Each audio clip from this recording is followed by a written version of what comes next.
ये एक मंजिल है तो रास्ते भी होंगे और एक मेंटर भी जो मुश्किलों को आसान बना दे। नतीजे संयोग नहीं होते, दूसरों से बेहतर स्कोर होते हैं। GS Score, an institute for civil services. Good career is a process, and mentoring at GS Score is driven by primarily two objectives. One is empowerment and another is excellence. This is what we are known for. कामयाबी की राह पर 1000 से भी ज्यादा निशान। GS Score।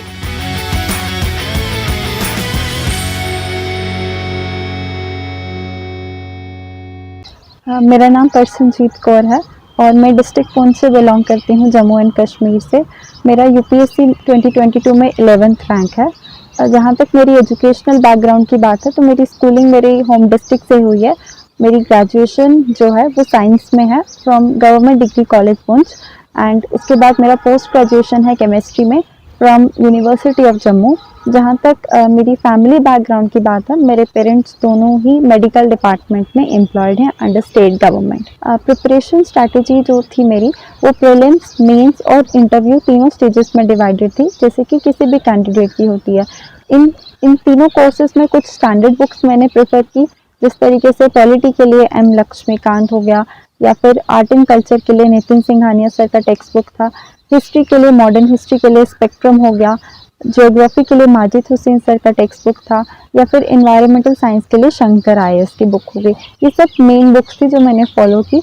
इसके साथ NCERTs का इस्तेमाल मैंने किया और करंट अफेयर्स। मैं यूजुअली विजन IAS से ही करंट अफेयर्स करती थी। प्रिलिमिनरी एग्जामिनेशन ज़्यादा ऑब्जेक्टिव टाइप का होता है और उसमें फैक्चुअल नॉलेज का बहुत ज़्यादा असेसमेंट होता है, तो उसके लिए मैंने apart from the basic books elimination technique का इस्तेमाल किया।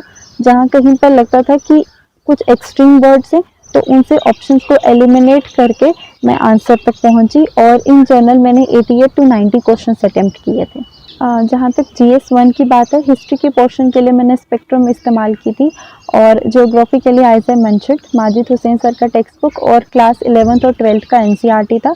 आर्ट एंड कल्चर के लिए नितिन सिंघानिया सर का टेक्स्ट बुक था।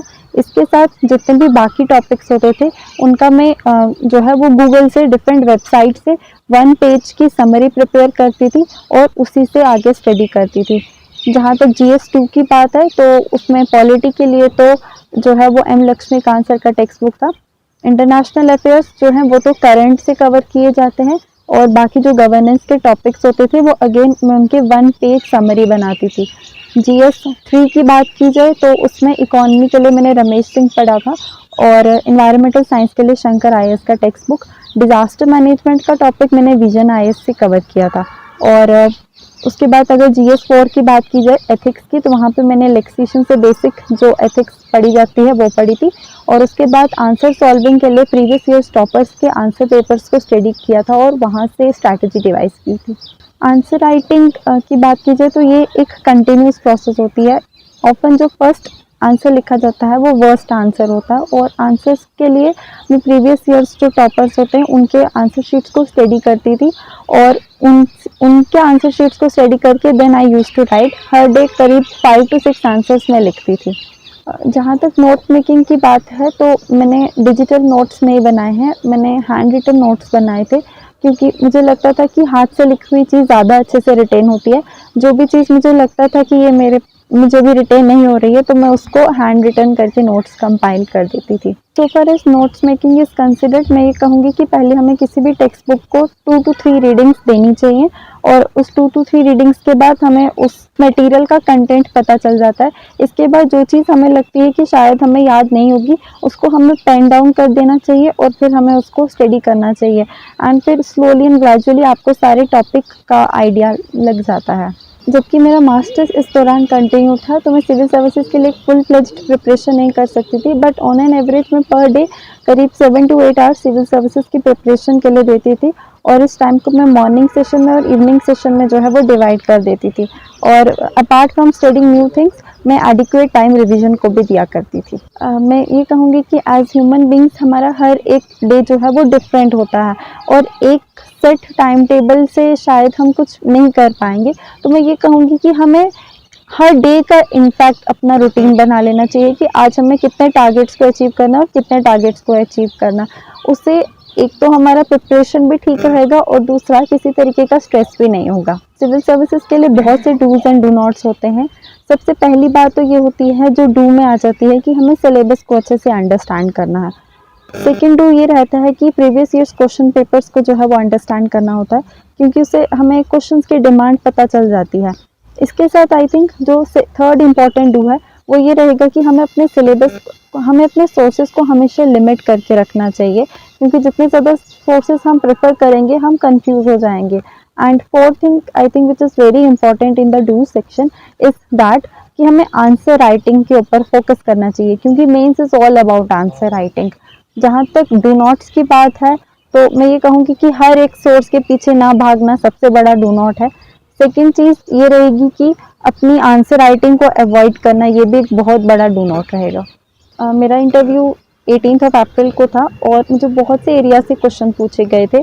फॉर एग्जांपल जम्मू कश्मीर से रिलेटेड मुझे पूछा गया था कि जम्मू कश्मीर में किस तरीके की क्रॉप्स की कल्टीवेशन की जाती है। इसके साथ मुझे ये भी पूछा गया था कि जम्मू कश्मीर में स्पोर्ट्स का क्या सिचुएशन है इस समय। इसके बाद मेरा जबकि मास्टर्स केमिस्ट्री में था तो मुझे मेरे सब्जेक्ट से रिलेटेड कुछ क्वेश्चंस पूछे गए थे। मेरा ऑप्शनल जोलॉजी था और उससे भी रिलेटेड मुझे क्वेश्चंस पूछे गए थे।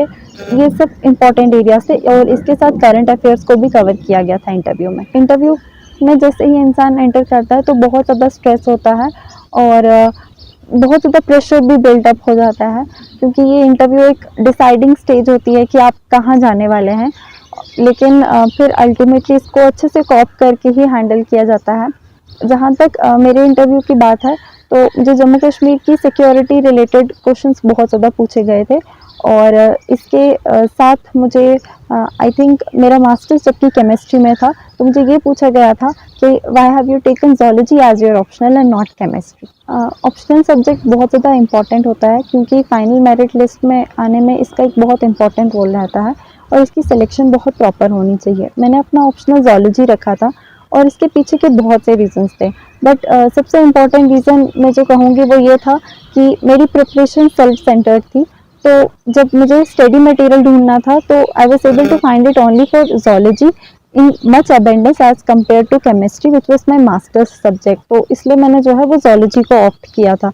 एडिशनली केमिस्ट्री में, ऑर्गेनिक केमिस्ट्री में मैं इतनी कंफर्टेबल नहीं थी और इसलिए मैंने जोलॉजी को ही ऑप्ट किया था।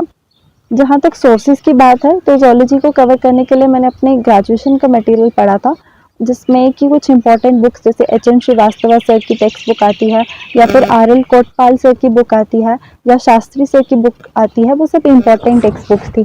और इसके साथ साथ अगर मैं बात करती हूँ तो मैंने कुछ ऑनलाइन वेबसाइट्स का, जिस तरीके से स्टडी एंड स्कोर हो गया या फिर iaszoology.com हो गया, और इसके साथ काजल चावला मैम के जोलॉजी के नोट्स, ये सब रेफ़र किए थे। जहाँ तक ऑप्शनल की चूज़ करने की बात है तो मैं सबको यही एडवाइस करूँगी कि आपको वो ऑप्शनल सेलेक्ट करना चाहिए जिसमें आप कंफर्टेबल फील करते हैं। मोस्ट प्रोबेबली आपको एक ऐसा ऑप्शनल चूज़ करना चाहिए जिसमें आपने अपना ग्रेजुएशन किया है, क्योंकि आपका उसके ऊपर स्ट्रॉन्ग होल्ड होता है। और इसके साथ मटेरियल की अवेलेबिलिटी भी आप चेक कर लीजिए कि किस ऑप्शनल में आपको मटेरियल इजीली अवेलेबल होगा और उस तरीके से आप अपना ऑप्शनल जो है वो सिलेक्ट कर सकते हैं। मॉक टेस्ट प्रीलिम्स के लिए मैंने नहीं दिए थे, बट मैंने मेंस के लिए मॉक टेस्ट दिए थे विजन आईएएस में। और जहाँ तक इंटरव्यू की बात है तो मैंने 2-3 इंटरव्यूज ऑनलाइन और एज वेल एज ऑफलाइन दिए थे। थोड़ा सा टाइम तो मैं स्पेयर करती ही थी और उस टाइम पे कई बार कुछ वेब सर्चिंग कर लिया या फिर टेलीविज़न वॉच कर लिया। ये सब चीज़ें जो है अपनी फ्री टाइम पे मैं किया करती थी। यूपीएससी प्रिपरेशन बहुत से सैक्रिफाइसेस मांगती है और डेफिनेटली मैंने भी बहुत किए। मैंने सोशल मीडिया से बिल्कुल डिस्कनेक्ट रही और अभी भी मेरा कुछ एक्सेप्ट व्हाट्सएप और किसी सोशल मीडिया पे कोई भी अकाउंट नहीं है। तो ये जो सेपरेशन होती है, ये one of the core and important part होती है यूपीएससी की प्रिपरेशन की। मैं ये कहूँगी कि ये हर एक इंडिविजुअल के ऊपर वेरिएबल होता है। मेरे केस में मैंने कोचिंग नहीं लिया था, बट अगर आपको लगता है कि आपको किसी मेंटर का नीड है जो कि आपको बेटर गाइड कर सकता है, तो उस समय आप कोचिंग ले सकते हो। एक ब्लैंकेट बैंग येस भी नहीं होता है और नो भी नहीं होता है। ये प्रिपरेशन जितनी लंबी होती है उतने ही इसमें ऑब्स्टैकल्स होते हैं, क्योंकि अल्टीमेटली जितना हाई गोल होता है उतनी परेशानियां भी आती हैं। प्रिपरेशन में हर तीसरे दिन इंसान को लगता है कि अब नहीं होगा, बहुत डीमोटिवेटिंग हो जाता है, बट उस समय एक स्पिरिट रखनी होती है कि अगर हमें ये करना है तो हमें बीच में नहीं छोड़ना है, और वो स्पिरिट बहुत इंपॉर्टेंट होती है। इसके साथ फैमिली का सपोर्ट भी बहुत इंपॉर्टेंट होता है, क्योंकि वो आपको जो है आपकी स्पिरिट को बरकरार रखने में मदद करता है। मैं ये कहूँगी कि जो भी अपनी प्रिपरेशन स्टार्ट कर रहे हैं उनको सबसे पहले एनसीईआरटी से पढ़ना चाहिए, क्योंकि एनसीईआरटी से हमें एक बेस क्रिएट करने में मदद करती हैं। इसके बाद जो स्टैंडर्ड बुक्स जो कि अभी मैंने पहले कुछ समय कही थी, उन बुक्स को रेफर करना चाहिए, और साथ ही साथ करंट अफेयर्स को जो है वो कवर करना चाहिए। अगर आप एक फुल फ्लेज्ड प्रिपरेशन कर रहे हो तो I think 2.5 years are sufficient, but अगर आप उसके साथ कुछ और भी कर रहे हो तो 3 to 4 years are very common. मेरे भी इस केस में इतना टाइम तो लगा ही है। एक्चुअली जब हम यूपीएससी की प्रिपरेशन शुरू करते हैं तो हम लोग बहुत वो होते हैं कि we use to study about 18 to 20 hours per day, but इतना लंबा स्टैमिना बहुत समय के लिए मेंटेन नहीं रह सकता, क्योंकि एज ह्यूमन बींग्स हमारी लिमिटेड कैपेबिलिटी होती है। तो मैं ये कहूँगी कि हमें शुरू से ही अपना एक लिमिटेड टाइम रखना चाहिए। Say for example 6 to 7 hours per day. जब मैंने अपना प्रिपरेशन स्टार्ट किया था तो I used to study for civil services just about 2 to 3 hours per day, and slowly and gradually I just scaled it up. So I would say कि instead of fixing such high targets, we should fix those targets which are within our reach. इसके साथ मैं ये कहूँगी कि जैसे आप civil services की प्रिपरेशन कर रहे हैं तो आपको बिल्कुल भी जो नहीं है वो छोड़ना चाहिए अपनी हॉबीज़ को। आप जो भी हॉबीज़ प्रेफर कर रहे हैं आप उसको कंटिन्यू रखें, बी इट अगर आप कुछ गेम खेलते हैं तो आप वो भी कंटिन्यू रख सकते हैं, या फिर कोई भी और चीज़ जो भी आप करते हैं जिससे आपको रिलैक्स फील होता है आपको वो चीज़ कंटिन्यू रखनी चाहिए, क्योंकि वो आपको प्रिपरेशन में डी स्ट्रेस करने में मदद करेगी, और इसके साथ साथ वो आपकी सारी प्रिपरेशन को एक अच्छा एक्सपीरियंस आपके लिए बना के रखेगी। On the basis of my mains and interview मुझे ये असेसमेंट था कि शायद मेरा सिलेक्शन हो जाएगा और समवेयर अराउंड टॉप 100, बट इस तरीके का रैंक होगा ये चीज़ मुझे एक्सपेक्टेड नहीं था। मैं ये कहूँगी कि एरिया ज़रूर एक लिमिटेशन होती है आपको बहुत सी चीज़ों में, वो बहुत बड़ा ऑब्स्टैकल भी होती है, बट फिर वो आपको रोक नहीं सकती है। मेरे केस में भी since I was belonging from a remote area बहुत सी प्रॉब्लम्स होती थी, मटेरियल को गेन करने में भी बहुत प्रॉब्लम होती थी, and we had to search it from another district I would say. लेकिन फिर मैं यही कहूँगी जो भी लोग रिमोट एरिया में हैं, आजकल इंटरनेट का बहुत बड़ा एक्सपेंशन हो चुका है और हम एक डिजिटल रेवोल्यूशन की एरा में रह रहे हैं। इस एरा में हमें इंटरनेट को जितना पॉजिटिवली हो सके हमें इस्तेमाल करना चाहिए, और आप मेक श्योर कि आपके पास जितने रिसोर्सेज हैं उनको आप बेस्ट इस्तेमाल करके अपनी डेवलपमेंट करो, हॉलिस्टिक डेवलपमेंट करो, और आपके जो भी टारगेट्स हैं आप उसको अचीव करो। जहाँ तक मेरी प्रीलिम्स की प्रिपरेशन की बात है तो उस समय मैं जम्मू यूनिवर्सिटी में थी, तो प्रीलिम्स का जो प्रिपरेशन था वो जम्मू यूनिवर्सिटी से ही हुआ था, हॉस्टल से ही हुआ था और यूनिवर्सिटी की सेंट्रल लाइब्रेरी से ही हुआ था।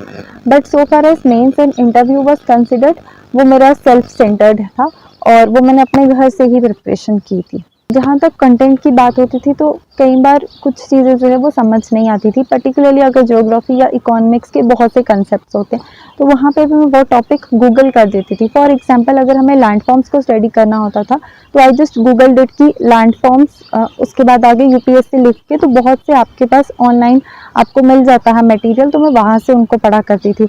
इसके बाद मैंने प्रीवियस ईयर्स टॉपर्स के जो मॉक इंटरव्यूज़ थे वो देखे थे during the course of interview preparation, और उन्होंने भी उस समय मेरी बहुत ज़्यादा मदद की अपने आंसर्स को फ्रेम करने में प्रॉपर तरीके से।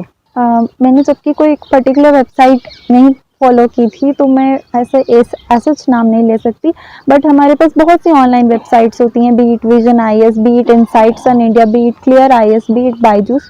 आप इन सब का मटेरियल बहुत अच्छा होता है, आप इनको रेफ़र कर सकते हैं। मेरा फ्यूचर का कोर्स ये रहेगा कि आई एम होपफुल कि मुझे इंडियन एडमिनिस्ट्रेटिव सर्विसेज अलॉट होगा, और उसमें मेरा जो प्रायोरिटी रहेगा वो 2 एरियाज़ में रहेगा, health and education sector. Particularly जो गवर्नमेंट सेक्टर है उसके ऊपर मेरा फोकस रहेगा, ताकि सब लोग जो डिप्राइव्ड हैं वो उठ सकें ऊपर। I would like to thank DKT for coming here, and despite the weather situation and distance they managed to come here and take our voice to the students। मैंने भी जब अपनी प्रिपरेशन में डीकेटी के बहुत से वीडियोस देखे थे, स्पेशली अगर मेरे को एक याद है वैशाली सिंह मैम का, और उसने मुझे उस इंटरव्यू ने मुझे बहुत ज़्यादा हेल्प किया था। I would like to thank entire team.